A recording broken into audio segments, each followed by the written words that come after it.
do Evangelho de Jesus, especificamente a passagem Os Endemoniados Gadarenos, que se encontra no Evangelho de Mateus, no capítulo 8, e os versículos 28 ao 34. Então o evangelista inicia assim: E tendo chegado à outra margem, a província dos Gadarenos, saíram-lhe ao encontro 2 endemoniados, vindos dos sepulcros. Tão ferozes eram que ninguém podia passar por aquele caminho. Então, quando nós estudamos a doutrina espírita, pelo advento do Espírito de verdade, a nos esclarecer a respeito dos fundamentos da vida, eles nos elucidam que Jesus é o governador espiritual da terra e que veio junto com os seus apóstolos de paragens e regiões de evolução ainda inconcebível para o entendimento humano. De modo que, quando o evangelista diz para nós, e tendo chegado a outra margem, quer dizer que eles vieram de uma outra região onde o amor, a harmonia espiritual já impera nos corações desses homens, e vieram a outra margem, a margem que é o plano encarnado aqui na Terra. Então, quando se fala a respeito dos Gadarenos, que no vocabulário hebraico Gadara quer dizer fronteira, então vieram para a terra daqueles que estão na fronteira, ou seja, na transição da busca espiritual, de se engajar e se harmonizar com a lei divina para seguir o Cristo. Então somos esses Gadarenos que estão se esforçando para libertar das paixões humanas, a fim de que a lei espiritual e o amor que o Cristo veio pregar para nós sejam as diretrizes para o nosso espírito. Então, quando Jesus chegou a esta outra margem, a província dos Gadarenos, que é o nosso planeta, que é a humanidade, saíram ao encontro 2 endemoniados. Então, esses 2 endemoniados representam a dualidade, que são as circunstâncias e condições de aprendizado aqui na Terra. Porque nas inúmeras encarnações que nós temos, nós passamos pela dualidade para amadurecer o nosso espírito. Ora passamos por uma condição social abastarda, outra viemos pobres e miseráveis. Em outras circunstâncias, encarnamos no corpos de homens ou de mulheres, passamos pela beleza, pela feiura, pelo poder e pela impotência, pela saúde e pela doença. Então esses 2 Gadarenos representam a dualidade do mundo frente à busca da unidade com Deus. Nós passamos por inúmeras encarnações e experiências para amadurecer o nosso conhecimento e chegar à conclusão que o único caminho que nós temos é o caminho do Cristo. Como Ele mesmo nos disse: eu sou o caminho, a verdade e a vida. Ninguém vai ao Pai senão por mim. Enquanto não certificamos no nosso coração essa verdade, de modo a sermos unos com a lei divina, nós sofremos essas condições de decepção, de amargura, de tristeza, mas ainda assim somos muito vinculados ao mundo das sensações, que deriva do egoísmo, e somos ligados ainda ao amor próprio. E assim nós nos casamos, constituímos lares, famílias, estamos em agrupamentos para ir dilatando este amor do egoísmo até o amor universal. Então, primeiro nós começamos pelo menos a nos dedicar à nossa família, aos nossos filhos, aos nossos parentes, ao nosso bairro, à nossa cidade, ao nosso país, até que isso dilata de uma forma tal que nós entraremos em compreensão profunda do Evangelho de Jesus que é o amor incondicional para com todas as criaturas. E Jesus demonstrou isso. O verdadeiro amor, ele se liga ao auxílio incessante para com o nosso semelhante, independente da sua cor, raça, religião, da sua condição social, porque todos nós somos filhos de Deus. E quando nós estendemos a mão a um que passa por dificuldade, seja material ou moral, nós estamos imitando Cristo. Então, esses gadarenos representam essa dualidade do mundo, por isso que são dois. E está dizendo aqui que eles vinham dos sepulcros, tão ferozes eram que ninguém podia passar por aquele caminho. E aí nós vemos que demonstra uma condição psicológica dos homens vinculados ao mundo, porque nós somos extremamente calmos, tranquilos e afáveis, desde que o nosso interesse pessoal não seja tocado. E então, sendo isto colocado à baila, nós entramos numa ferocidade tal que ninguém pode atravessar o nosso caminho, porque acreditamos e nos vinculamos à ideia da rivalidade, da sobreposição sobre o nosso irmão, a acumulação que naturalmente para eu acumular eu tenho que tomar do outro, e vendo o meu semelhante sempre como um rival em todas as questões da vida comum, nós passamos dessa afabilidade para a ferocidade de maneira muito rápida. Então aqui o evangelista demonstra uma condição psicológica do homem aferrado ao egoísmo, vendo que o seu irmão está sempre prestes a tomar aquilo que lhe é caro.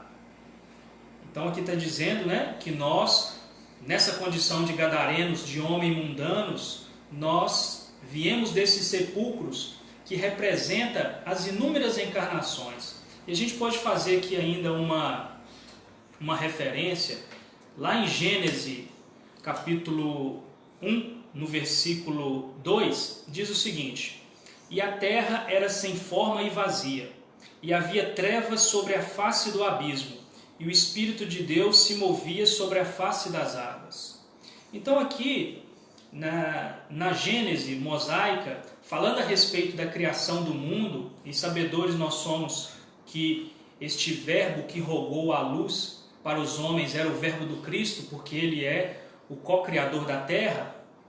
Porém, no versículo 2 fala a respeito da criação divina, porque só Deus que cria os espíritos enquanto princípios inteligentes. Então, no início aqui, deixa bem claro que, havia trevas sobre a face do abismo, e o Espírito de Deus se movia sobre a face das águas. Esse se movia sobre a face das águas porque está indicando a criação do princípio inteligente, demonstrando que o princípio da nossa evolução se começa nas águas. Como no livro Evolução em Dois Mundos, André Luiz deixa claro para nós que nós passamos por todos os reinos e iniciamos o que? Nestas trevas, no obscurantismo da ignorância, na simplicidade máxima. Então, dizendo que na criação dos espíritos, desse princípio inteligente, Deus se movia pelas águas, porque depositou ali, dizendo o abismo, como a escala mais inferior para ir se dilatando. Então, estes sepulcros faz menção a esse simbolismo de virmos destas escuridões, deste mundo de dualidade, lutando contra os nossos semelhantes, mas desenvolvendo a nossa inteligência, de modo que agora eles chegaram na fronteira deste sepulcro e encontrou Cristo.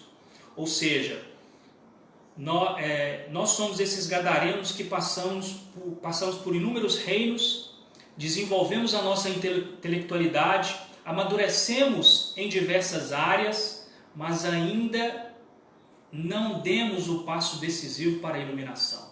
Nós estamos na fronteira, ainda apegados à escuridão do sepulcro, mas já temos a capacidade de divisar o Cristo.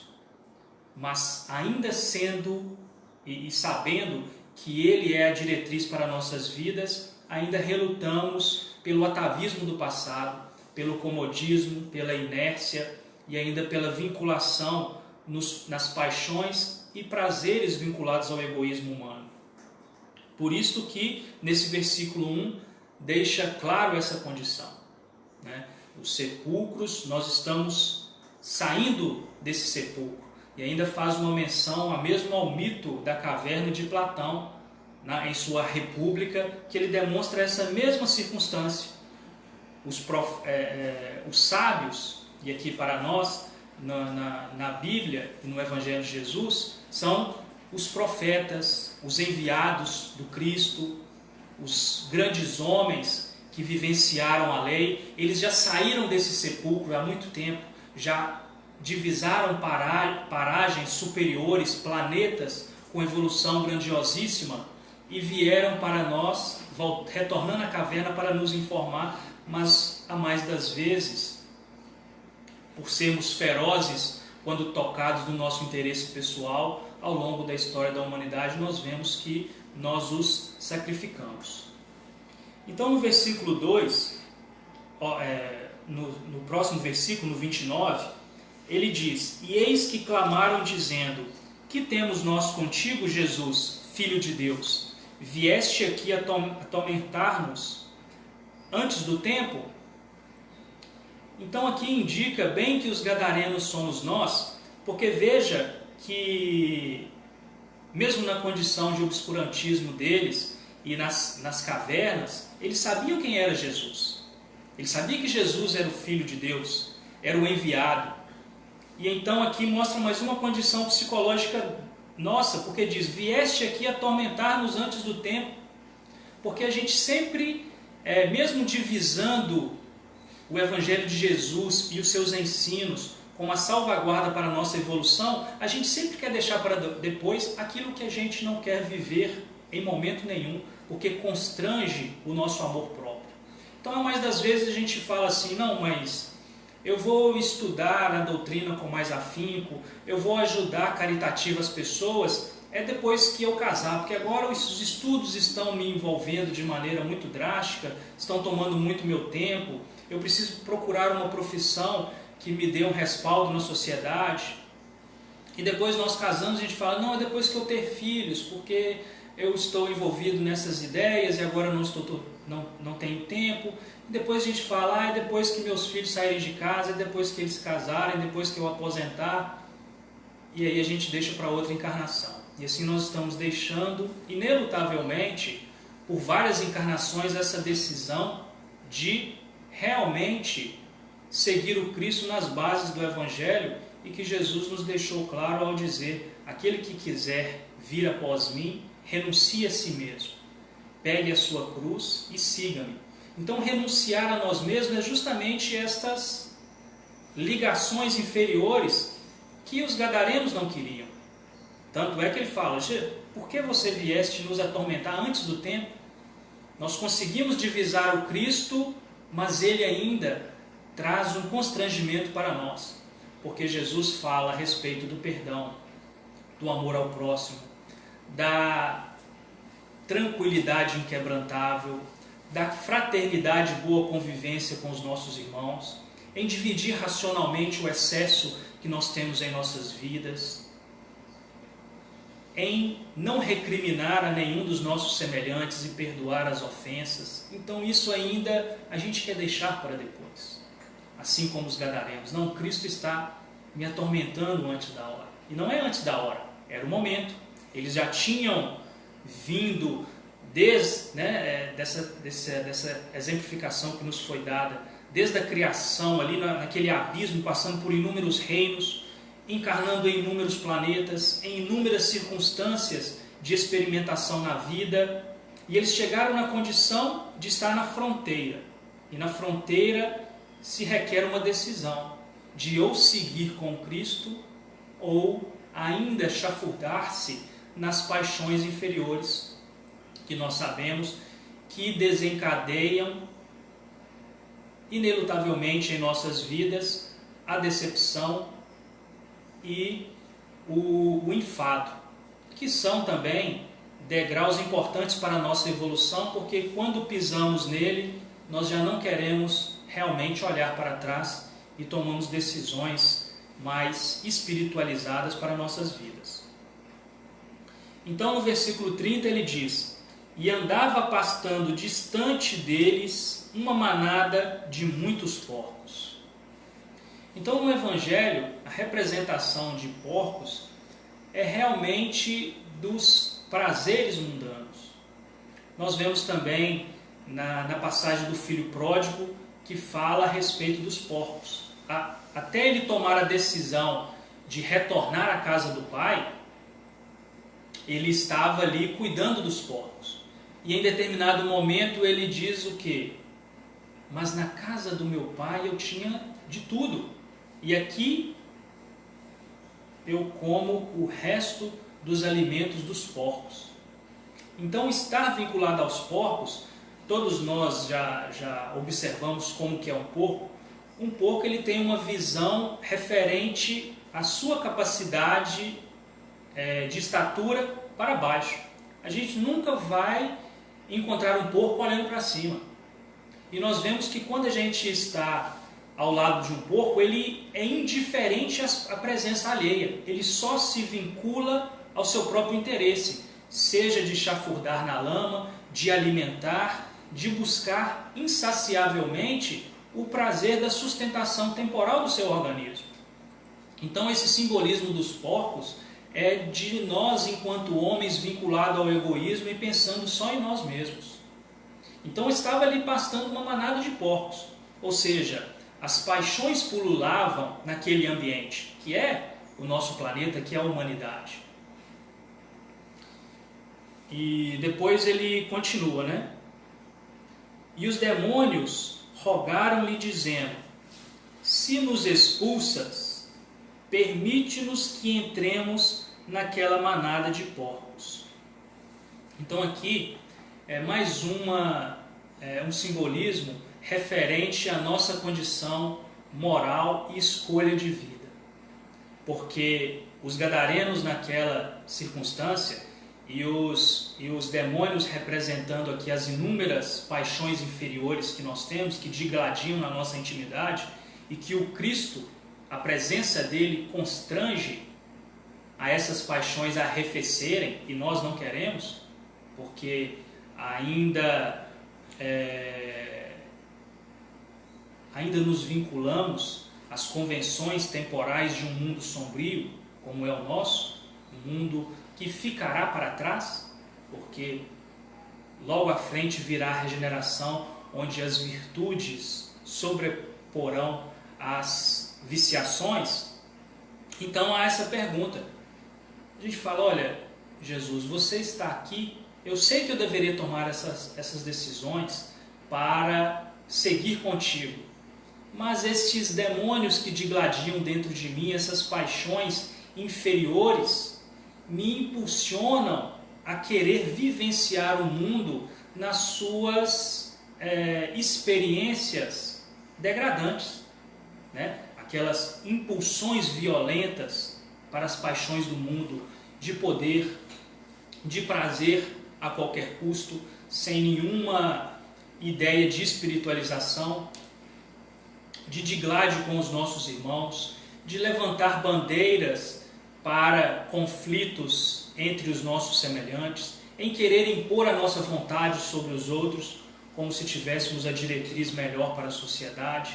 Então, essas convulsões dentro desses gadarenos, e diante dessa fronteira de escolha, ele pede: olha, me coloque, me deixe seguir com os porcos.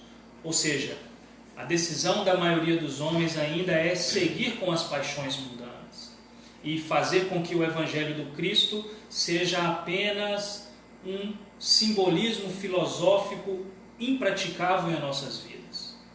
Queremos manter a condição do Cristo crucificado, como Jesus, na pequena igrejinha da Úmbria, ao aparecer para Francisco de Assis, disse para ele, né: Francisco, reconstrói a minha igreja e me tire desta cruz, que os homens me colocaram, porque eu quero estar nos corações de cada um. E é onde eu devo estar. E o Cristo em nossos corações é essa decisão de seguir a lei de amor, justiça e caridade, deixando de lado todas as paixões dos porcos. Então, no 32 ele diz: e ele lhe disse, ide. E saindo eles se introduziram na manada dos porcos. E eis que toda aquela manada de porcos se precipitou no mar, por um despenhadeiro, e morreram nas águas.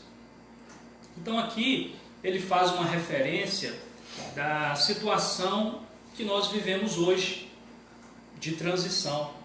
E na transição há uma, vamos dizer assim, uma levada, né, um encaminhamento de espíritos que não se adequam a novos tempos, a novas ideias, para outros planetas. Então, nesse sentido, que eles pediram para manter-se nas paixões inferiores e Jesus permitiu, demonstrando qual que é a nossa condição também perante aos nossos semelhantes. Jesus não impõe, Jesus não humilha, Jesus não desfaz, Jesus permite que na escolha dos homens eles encontrem as experiências indispensáveis para o seu amadurecimento. Você quer seguir com as paixões? Muito bem. Todos nós estamos vinculados à lei de progresso.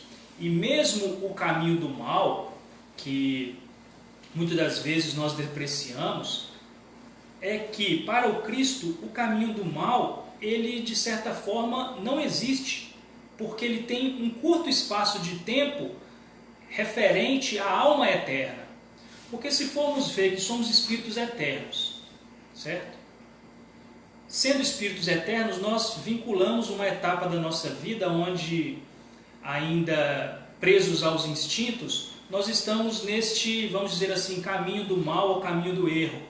Mas o dia que escolhemos e optamos pelo Cristo, e estamos na eternidade iluminados, o mal que nós julgamos mal, ele era simplesmente um atalho, vamos dizer assim, um caminho que também desencadeava no caminho do bem.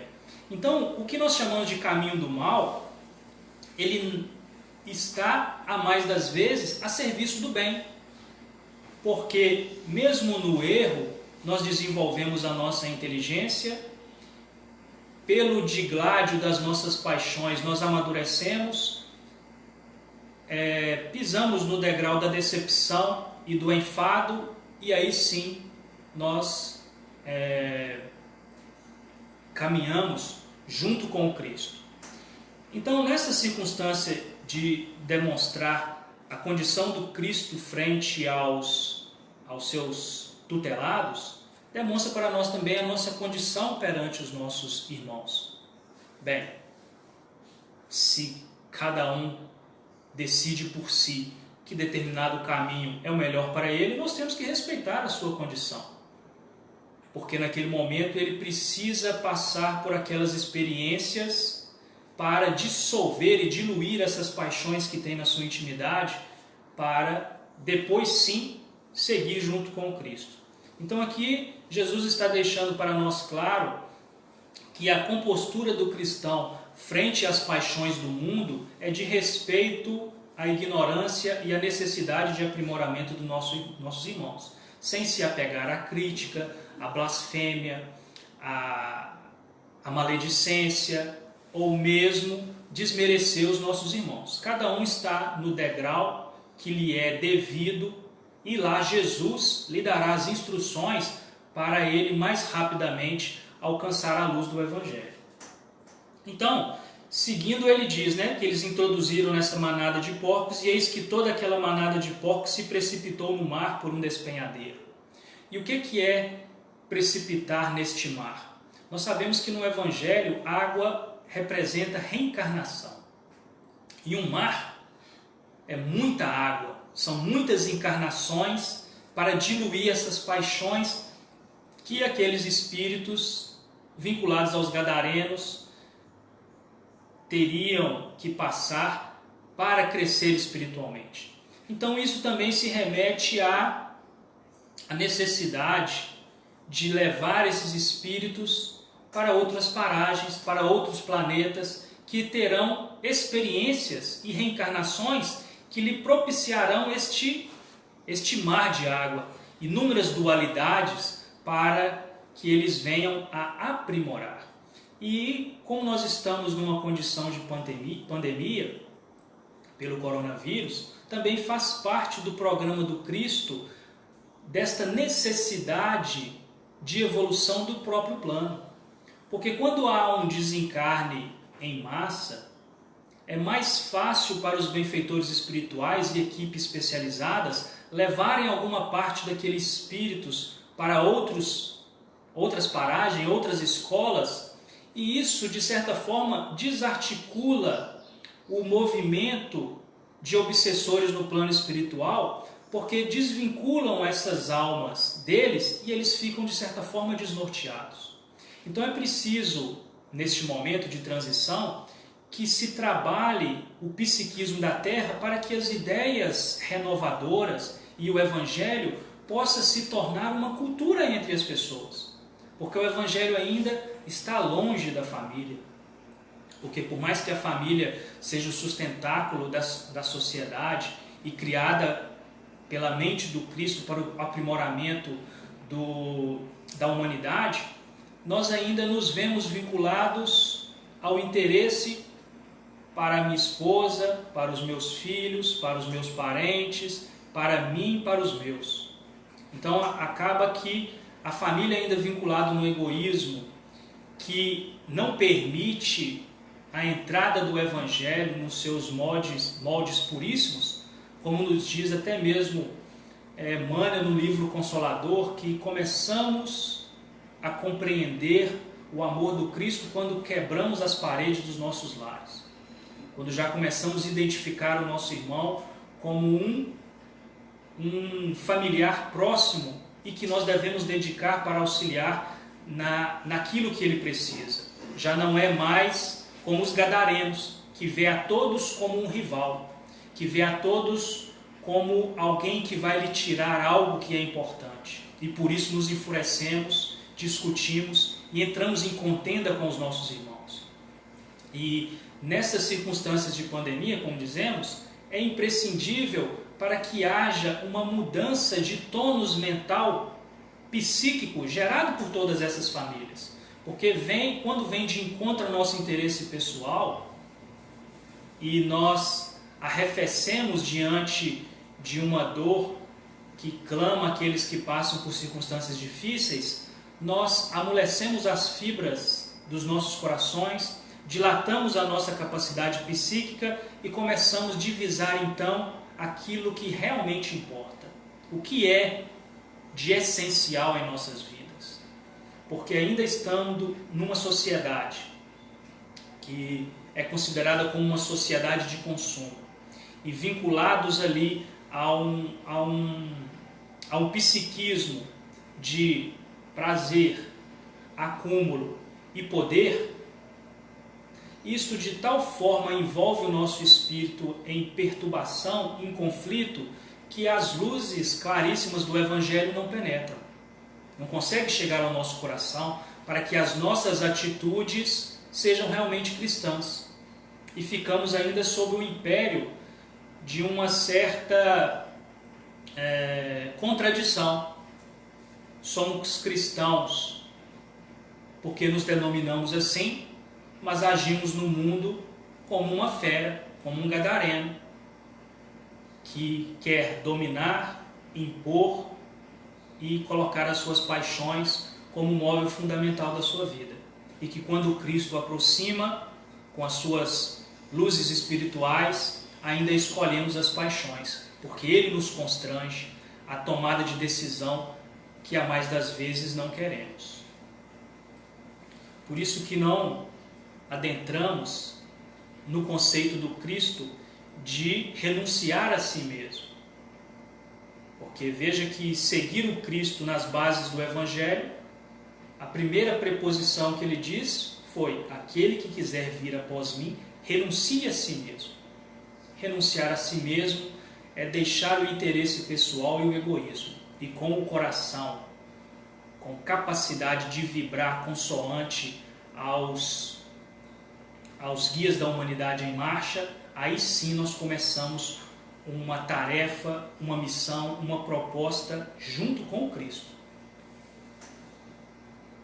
Então eles precipitaram neste mar e morreram nas águas.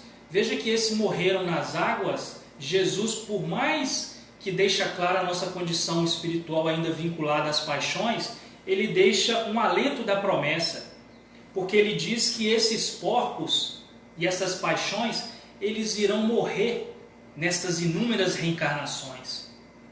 Nós iremos ter inúmeras experiências, de modo que essas paixões irão arrefecer e irão diluir.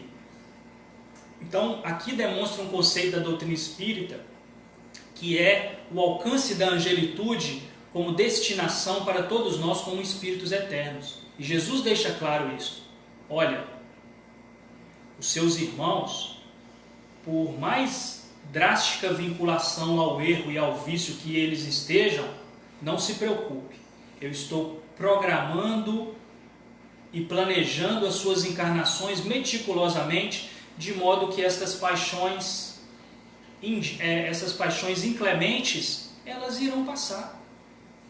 Assim como nós podemos ver que mesmo na encarnação atual, em muitas paixões que nós éramos ardorosos na juventude ou em outra época, com o passar das experiências, aquilo vai arrefecendo, vai amainando, vai diminuindo, de modo que em determinada fase das nossas vidas, aquilo já não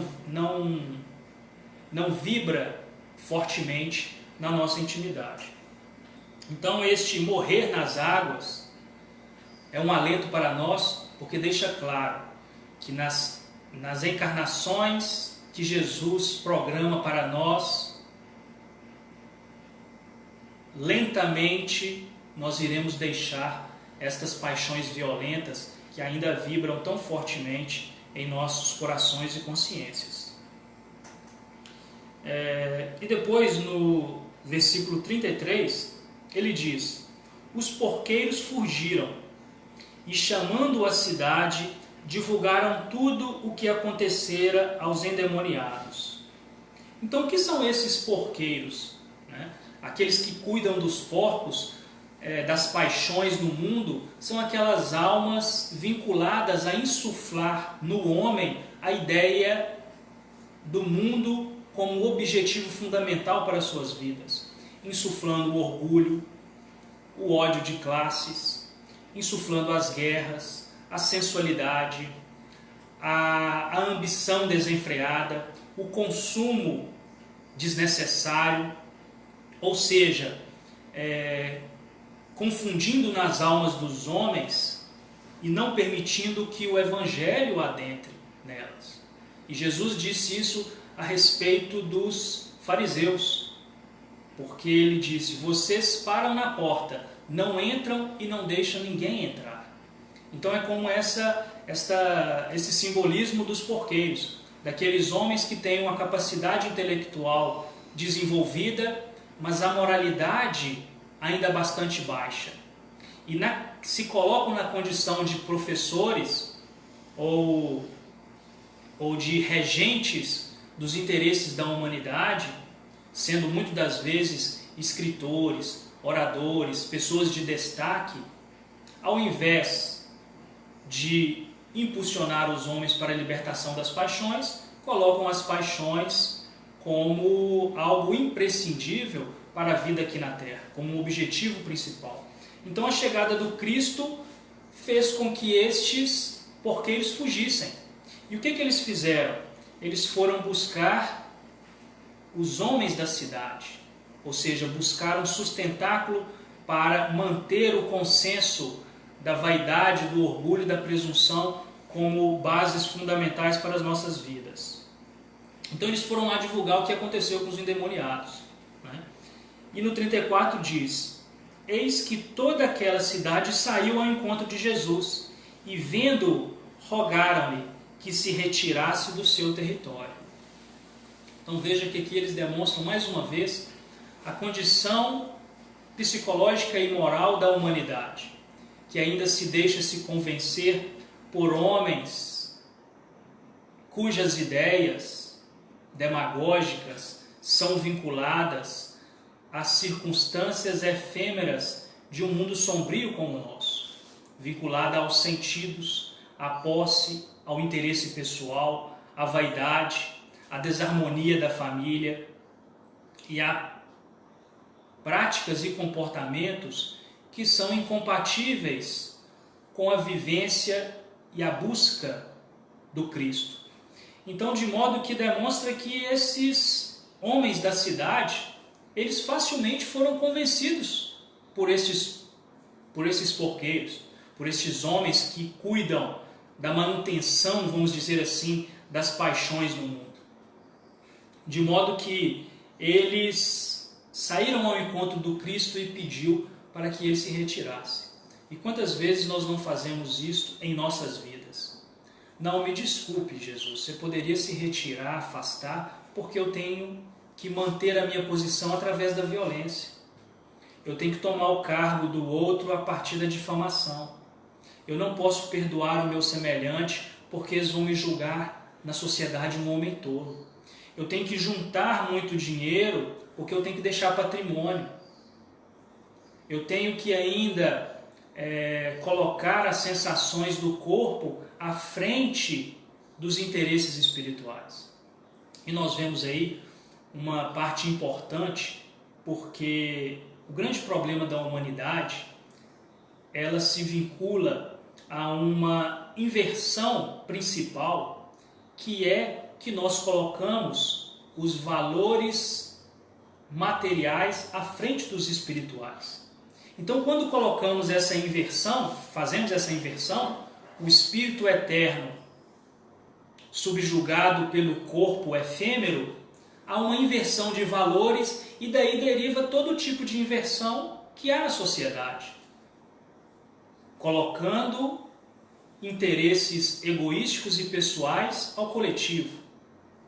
Eis aí outra inversão. Colocar o interesse pessoal e de uma pequena classe em relação a todos os outros irmãos. Veja que toda a miséria, todas as guerras, todas as dores e os problemas que nós passamos na humanidade deriva desta inversão. Kardec mesmo nos diz que devemos viver no mundo como homens do nosso tempo, mas sem esquecer que os valores espirituais que nós viemos a regimentar, eles devem estar sempre acima desses interesses temporais. Porque se assim não for, adentraremos a paixões desregradas e colocaremos o Evangelho do Cristo ainda à margem. Pediremos ainda que Jesus se afaste da nossa vida. Pediremos que o Cristo saia do território das nossas vidas. E assim nos tornamos homens ansiosos, prepotentes, acumuladores, insensíveis às dores do nosso semelhante, não tendo empatia para com as pessoas mesmo que convivem conosco. Então aí, nesta condição, não há como Cristo estar em nossas vidas. É claro que o Cristo sempre está ao nosso lado, mas há mais das vezes como o governador espiritual da terra. Ele quer estar ao nosso lado pela vibração coerente com o Evangelho. E para que isso ocorra, é indispensável que deixemos as paixões, deixemos a vaidade, porque Jesus mesmo deixou claro, ao nascer na manjedoura, que o primeiro ensinamento que nós devemos averiguar para segui-lo é a humildade. Por isso que Jesus nasceu na manjedoura. É como se ele quisesse dizer: se você quer que as leis divinas e que o Cristo nasça na manjedoura do seu coração, você tem que ter a humildade. Porque não é o berço que ilumina o homem, É o homem que ilumina o berço onde ele nasceu. E por isso que até hoje nós falamos a respeito da manjedoura, pelo homem que o Cristo foi. E, como disse mesmo João Evangelista, que Jesus é o Filho unigênito de Deus. Essa questão do unigênito, de Filho único, quer dizer que ele há uma sintonia perfeita com o Pai. E para chegarmos ao Pai, é natural que entendamos que devamos nos sintonizar com os apóstolos, com os discípulos, com Maria de Nazaré, para chegarmos até o Cristo, para seguirmos para Deus. Então Jesus é o regente de nossas almas. O Evangelho de Jesus é o roteiro de luz para a nossa redenção, de deixarmos os porcos, de deixarmos as paixões inferiores de lado, para seguirmos de maneira triunfante para a iluminação espiritual. Porque fora disso, encontraremos inevitavelmente circunstâncias de decepção, de amargura e de enfado, que também é importante para a vida do espírito, porque só quando decepcionamos com as questões temporais é que dilatamos o nosso psiquismo para as coisas mais profundas do espírito. Então Jesus traz para nós esta mensagem de busca de harmonização com a lei divina, que é a única lei eterna. Se nós olharmos para o céu e vermos os inúmeros astros, planetas que rolam no infinito, nós percebemos que todos eles estão em constantes mudanças, porque estão em progresso. A única coisa que é verdadeira, eterna e imorredoura é a lei divina. A lei com L maiúscula, que rege o progresso e a regeneração de todo o universo.